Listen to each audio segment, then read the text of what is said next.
It's a sunny day in Kansas. It's a sunny day in Kansas. So welcome to City Current. We're outside today. There's a foreign object in the sky, which is why we have sunglasses on. Do we have any idea what it is? It is finally sunny here in Lawrence, Kansas. Finally sunny. This is Melinda Toumi. She's the Vice President of the Pinckney Neighborhood Association, and we are here at the beautiful Sandra J. Shaw Park in the Pinckney Neighborhood. Melinda, thanks for being with me today. Yeah, no problem. I love to talk about Pinckney Neighborhood. So Pinckney Neighborhood, where in the world is that in Lawrence? Pinckney Neighborhood is a really large neighborhood compared to some of the others. We have boundaries along 6th Street, and then we extend all the way up to McDonald Drive near the I-70 exit, and then we come all the way back here to the park, back behind the hospital. It's where our neighborhood boundaries exist.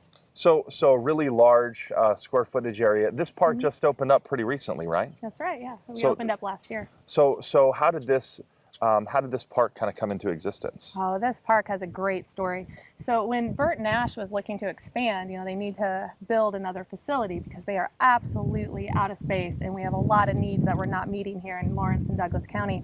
So they were looking for a location to build, and the VFW property became available because the VFW here in town has a nice new facility somewhere else. But this part of the park with the pond isn't really great for building a facility on, and it has a lot of history that people in the area wanted to preserve, and it's just a beautiful location. And so this portion of the property was donated to the city of Lawrence to become our new city park, and then Burt Nash is going to build later on another part of the property. So we've got Burt Nash, and you mentioned the hospital. What other things exist? Sandra J. Shaw Park, from that Pinckney neighborhood area. What other cool landmarks that folks may recognize are in that? Well, one of the great things right here in the Sandra J. Shaw Community Health Park is the Outside for a Better Inside nature trail that extends from the edge back behind us near Bircham Park. And it wraps all the way up around near 2nd and Main Street near the hospital. And Outside for a Better Inside is a nonprofit in Lawrence that promotes getting kids and families outside because that makes us healthier when we spend time outside like we're doing right now. And so we have this nature trail here as a destination trail. We also worked with several other partners like Westar's Green Team. They built the overlook that you can see halfway through the trail over there. It's really fun to be here right now because in the winter, none of this foliage was here. That's and right. It just looks so, you can't even see the trail from here now. But we had a lot of community partners involved in this project, and the city.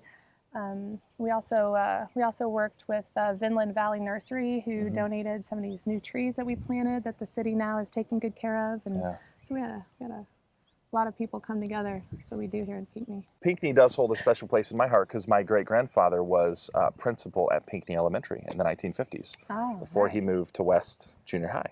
Oh, nice. So anyway, special place. So you've got, go ahead. Well, as a neighborhood, we do have that community school. We have Pinckney Elementary School, and it's we consider that to be a neighborhood school. It's a smaller school. We had about, I think, 230 students by the end of the year, and the majority of our students walk or bike, and they live really close to the school. And we, as a neighborhood, we work with the school as well to work together to make sure the kids have a safe and fun neighborhood to be in. So tell me, we had talked about a guy that you'd mentioned who used to live in the Pinckney neighborhood. Tell me that story, because I'm massively intrigued by this.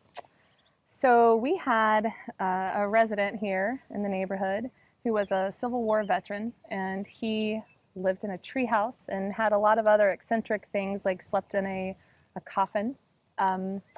He did something really patriotic where he would walk all the way to Washington, D.C. every 4 years to go vote in person for the president. And he was maybe considered one of Lawrence's first really weird, eccentric people. But a lot of people respected Yeah. the seriousness that he took for his civic duties.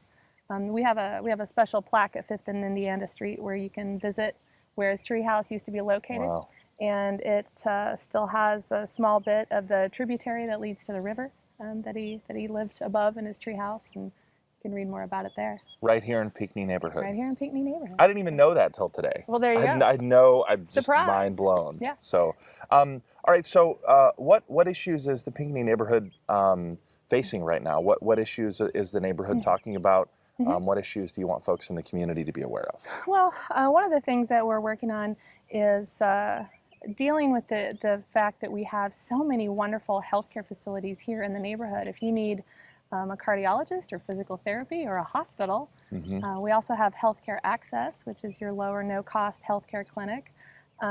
But having all those places in our residential neighborhood also puts a strain on parking, traffic, things like that. And so we're in constant dialogue with Lawrence Memorial Hospital and some of the other facilities in the neighborhood to continue keeping everybody safe, keeping the neighborhood clean, and also making sure those businesses have a good place to be here in the neighborhood, because we certainly want those services. Yeah. Having all those services here, in addition to having Burt Nash here in the neighborhood, our mental health facility, it's